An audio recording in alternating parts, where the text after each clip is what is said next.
добуш берүүгө өтсөк. Рахмат. Урматтуу Талант Турдумамбетович.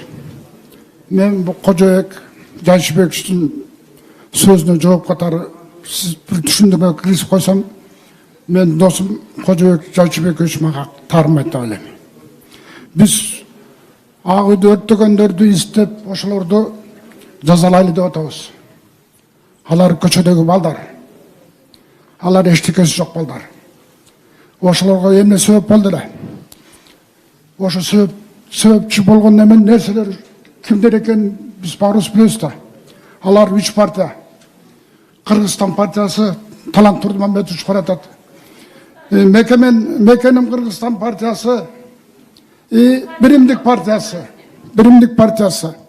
Ошол 3 партиядан депутатка баргандар, ошолорду катышкандардын баарын алып туруп, ошолордун эсебинен жанагы ак үй деген үй өрттөндү. Ошолордун эсебинен бир жаңы ак үй салдырып албайлыбы? Кандай дейсиңер? Талант Турдумамбетович, сизге биринчи наказ ушул. Сиз калысаңыз ушудан текшересиз. Калыспасаңыз ушундан көрөсүз. Рахмат. Сунушуңузду эске алабыз. Рахмат, урматтуу депутаттар, ушун менен Талант Турдумамбетовичке кечирим сурайм. 3-чү микрофон 1 мүнөт, келиңиз. Мне стыдно за вас, вы аксакал, и постоянно с тапочками ходит он, а? То белые, то черные, то красные. Как не стыдно говорить?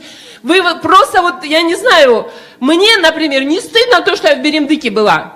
Я уже об этом говорила. Я никому деньги не давала. И не смейте оскорблять наши партии, потому что, я уже повторю еще раз, деньги давали все партии, но не все кандидаты. Если вы считаете, что вы давали деньги, пожалуйста, сами ремонтируйте у меня дверь. Я не собираюсь ни копейки давать за то, что правильно сказал мой коллега, что люмпины какие-то раздолбили наш Белый дом. Рахмат.